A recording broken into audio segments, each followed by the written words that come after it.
Welcome back to Weigh In. Well, let's talk jockeys and riding, since we have one of the finest ex-jockeys in New Zealand in the room, Hayden Tinsley, with us. One thing I've always wanted to ask a jockey, Hayden, what percentage of the equation in a race do you think the rider is on the horse? From a punting perspective, when I'm considering, backing a horse, how much percentage should I put in the rider, or how much factor is it? Are you 1% of the equation? Are you 50%, 10%, 5%? What do you think? I think a pretty high percentage. The difference in riders, if you see, say for instance, using Opie as an example, if a different rider had ridden that same horse, had been an apprentice, you'd probably get a total different result, or I know you would. There's a lot of different percentages between the trainer's percentage, the breeding percentage, the jockey's percentage, but I would say from myself riding and knowing how much I can get out of a horse, a jockey's percentage would be quite high. Do you miss it? Do you miss the daily grind of wasting and doing it tough to get your weight down? I always remember walking into jockeys' rooms around the country when you were riding. You used to do it pretty tough, didn't you? Do I miss it? No way at all. Just watching James McDonald there before, coming back, interview after the race, that is what I miss. Yeah. The post-match interviews. Yeah. Is it a hard life? Is it, it's hard work, there's long hours, you've got the wasting factor, especially with a rider like yourself. Here's a simple way to frame it. If, your son or your nephew came to you wanting to be a jockey, would you encourage them in this day and age? Short answer, no. Is it a tough life? Yeah, it is. If you're not a natural lightweight, it can be tough. You're working public holidays, you're working over Christmas or when everyone's on holiday, so those type of days that you're working when you'd like to be off, you've got to work. And then you said the early mornings, up riding straight work in the mornings, and all types of track weather conditions, it can be tough. Is the pay, if you're a successful rider like yourself, is the pay and the success that goes with all of that, is it well paid given the mental anguish you've got to go through when you're facing all those problems that you were talking about? Is it a good earner? I haven't done a recent calculation, but a few years ago I looked up, there's probably the top 20 or 25 jockeys are earning above the average wage. So for those guys, yes, it is a good pay. You're working 2 days a week, or riding race, technically race day 2 days a week, track work every morning. There is a lot of lifestyle time off that you get to have. The pay is good, but as I said again, it's probably only for the top 20 or 25 jockeys.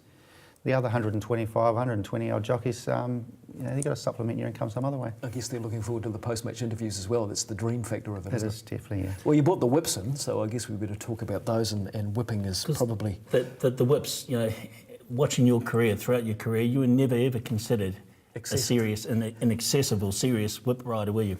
No, never ever was, and the main reason, theory being, if the horse is giving its best anyway, why ask them to give them even more?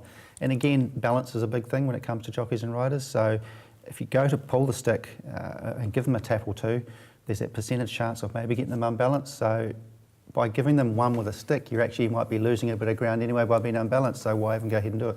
Okay, so the conversation around whips is that they're possibly going to become redundant in the future in the terms of, society perhaps not tolerating the use of whips on racehorses or any other animal.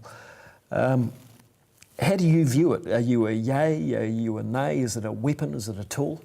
Whips? Definitely a tool, and as I said last time I was on, I wouldn't like to see them totally abolished. I do believe that there are several horses that do need one or two extra hits with a stick, but at the end of the day, the rule we have in New Zealand at the moment I think is sufficient and fairly good. To narrow that down even more would be a waste, and it just comes down to a style more than anything, I think, at this stage. A jockey's action can be improved upon. How long does it take to develop an action, if you like? It can take a while. I know the mentors at the moment are trying to get the apprentices to tidy up their style. You can get the old Trudy Collett windmill action that probably didn't look good a while ago. I know she's tried to change her style to make it look even better again now. Style can be cleaned up a lot. We talked about this on the program last week, and we referred to one of the races from Hawke's Bay last Saturday, and it was the ride of Jonathan Parkes on Lincoln Falls. Now, Luke was in the studio last week, and now have a look at this.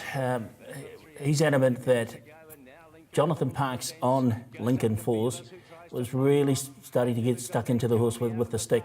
When he put the stick away, it almost, gave up the ghost. It probably thought the race was over for a stride and pulled up, and then the other horse got up and beat it. How did you read it? How did you read it? Yeah. I read that as possibly Jonathan trying to use the whip within the rules, but he hasn't. The winning post isn't coming up quick enough. Right. The horse has had its ears pricked the whole way down the straight, so by giving it one or two more, he wanted to urge it along, and the horse probably wasn't giving its best anyway. Right at the point where he's stopped using the stick, I haven't seen the head on. He may have run around a wee bit, needed to straighten it up, but it did look like at that situation that by putting the stick away, it might have cost the horse the win. Is it really hard then to be counting strokes and what have you with the stick? Yeah, it is. So It is. it shouldn't be there? That shouldn't be your criteria on how to judge it? Probably not. They are given leniency in the last 100 to use what you like, but trying to count 6 per race or 5 or 6 in a row, Impossible, isn't it? you've got enough to think about anyway. Yeah. Trying to worry about where's someone running at you late or keeping your horse on a straight line or who's around you, as well as trying to count how many times you've hit. It's just too much. Yeah, Did that hurt? Not at all. No. That's another thing you've said. You said that the modern whip these days, compared to the whips in the past, Modern. they've been modernised and they're not as hard on the horse, shall I Not put it at that all. way? Not at all. I mean, 20 odd years ago, we had one like this. A lot of jockeys had white sticks, very visible when you would be when you're swinging them around, and it did look quite bad with the old leather cowhide whips, flaps at the end. They were probably classed as a weapon. Do that again. We got rid of the white and went to a darker colour so they couldn't see it as much, but they did still hurt. And in modern years, the last 5 or 6 years, we've got these new air cush ones, and trust me, they do not hurt at all. So they make a noise more than anything? More of a noise than anything, yes, totally. But they're full of a cushioning sponge, and it's just the sound is louder than the old one, but the feeling of it doesn't hurt. No. In your career, as I said earlier, you made a career out of being what we would say a very quiet, stylish rider. Didn't really resort to the whip unless it was really, really required. You want to race the 2017 Wellington Cup on Savaria here. You're back and you've hardly touched it down the home straight, have you? No, it was a tight finish, and I know the horse, having previously ridden her quite a lot, she gives her best anyway. So my main reasoning for not hitting her was to try and keep her balanced. We're coming in a tight finish and there's horses all around, so I needed 100% balance to try and get the most out of her. And by pulling the stick, as I said beforehand, there's an option of unbalancing them, and I didn't want to be losing any ground at all. You put the stick away, 150 metres, 200 metres out, you've just pushed hands and heels. Look at the jockey on the outside, is that Cameron Lammis? Yep. Cameron Lammis from memory, and going forward in a Wellington Cup, a finish in the Wellington Cup. So we see it once again, one from the outside. You're giving it one across, tap down the shoulder basically, hands and heels, hands and heels. Gave her one on the shoulder to see if there's any reaction. Could I get that little bit more out of her? Is she giving her best? Am I giving that little one tap? If there's a reaction there and she gave me a bit more, I know that I could resort to giving her 1 or 2 more, and if there was no reaction, I didn't need to use it. She's trying her best. She's doing her best anyway. So in terms, just to wrap it up, I suppose this little conversation, which we could go on for hour upon hour, does racing look after jockeys well enough, given the risks involved, do you think? Or is it you have to look after yourself, pretty much? A little bit look after yourself. Racing does look after us to a certain extent, but I think there could be more done. Okay. You just got to say too that you're enjoying obviously life now, not having to do it so tough physically, mentally. Are you in a happy space? Very happy. Let's To be brutally honest, I mean, I'd walk into a jockey's room around the traps. You're the most grumpiest bloke there, You know that, eh? Yeah, I'll admit to being a little bit unkind worded to you a couple of times, George.